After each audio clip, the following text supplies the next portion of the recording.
हे लाडू हिवाळा स्पेशल आहेत. केवळ 3 इंग्रेडियंट्सपासून बनवलेले आहेत. त्याचबरोबर बनवायला देखील अगदी कमी वेळ लागतो.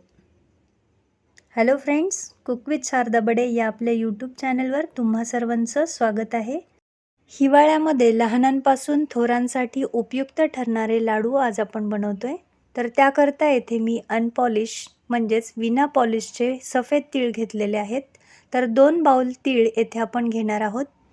सर्वप्रथम कढई गरम करून त्यामध्ये घेतलेले तीळ लो फ्लेमवर भाजून घेणार आहोत.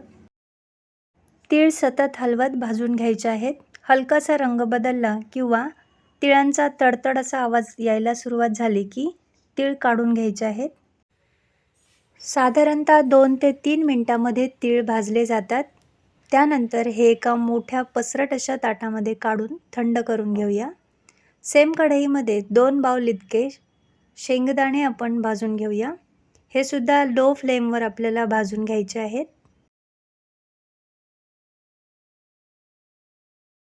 येथे शेंगदाणे भाजून झालेले आहेत. थंड झाल्यानंतर अशा प्रकारे त्याची सालपटे काढून घेऊया. हवी असल्यास सालपटे ठेवू देखील शकता, ती सुद्धा हेल्दी असतात. तर 2 बाउल तीळ आणि 2 बाउल शेंगदाण्याकरता येथे मी 2 बाउल इतका गूळ घेतलेला आहे. जर तुम्हाला कमी गोड लाडू हवे असतील तर तुम्ही येथे 1.5 बाउल गूळ किंवा त्यापेक्षा कमी गूळ देखील तुम्ही येथे वापरू शकता. सर्वात अगोदर मिक्सी जारमध्ये शेंगदाणे घालून पल्स मोडवरती म्हणजेच मिक्सर चालू बंद करत शेंगदाणे रवाळ अशा टेक्स्चरवरती बारीक करून घ्यायचे आहेत. तयार कूट अशा प्रकारे एका खोलगट भांड्यामध्ये काढून घेऊया. सेम मिक्सी जारमध्ये सर्व तीळ घालून याची देखील फाईन पावडर तयार करून घेऊया. तिळाचा कूट करून झाला की त्यामधील अर्धा कूट अशा प्रकारे एका प्लेटमध्ये काढून घेऊया. आता मिक्सी जारमध्ये राहिलेल्या अर्ध्या कुटामध्ये घेतलेला अर्धा गूळ घालायचा आहे आणि पुन्हा मिक्सरला फिरवून घ्यायचं आहे, जेणेकरून तीळ आणि गूळ हे व्यवस्थित मिक्स होतील. तयार मिश्रण हे शेंगदाण्याच्या कुटामध्ये काढून घेऊया.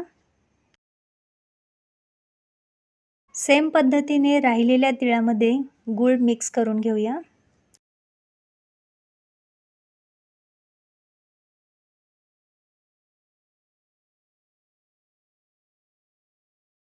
हे मिश्रण देखील काढून घेऊया. म्हणजेच येथे तिळाच्या कुटामध्ये गूळ मिक्स करून झालेला आहे. येथे या मिश्रणामध्ये आपण 2 टेबलस्पून इतकं तूप घालणार आहोत.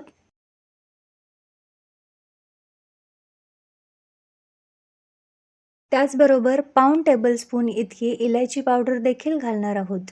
हे दोन्हीही इंग्रेडियंट्स ऑप्शनल आहेत. स्किप केलं तरी देखील चालेल, पण ॲड केल्याने आणखी रुचकर असे लाडू आपले तयार होतील. तर हे हाताने मिश्रण व्यवस्थित मिक्स करून घेऊया आणि हव्या त्या साईजचे लाडू बनवून घेऊया. गुळामुळे किंवा तुपामुळे या मिश्रणाला छान बाइंडिंग येते आणि लाडू वळायला अगदी सोपे जातात. तर चला मग अशा प्रकारे सर्व लाडू बनवून घेऊया. जर तुम्हाला हे हेल्दी असे लाडू आवडले असतील तर तुमच्या मुलांना या हिवाळ्यामध्ये हे लाडू बनवून नक्की खाऊ घाला. केवळ मुलांच्याच नाही तर मोठ्यांच्या आरोग्यासाठी सुद्धा उपयुक्त आणि उष्णतावर्धक असे हे लाडू आहेत. तर चला मग ही झटपट लाडवाची रेसिपी नक्की ट्राय करा. एक लाडू येथे मी फोडून दाखवलेला आहे. टेक्स्चर पाहू शकता, उत्तम असं टेक्स्चर आपल्या लाडवांना आलेलं आहे.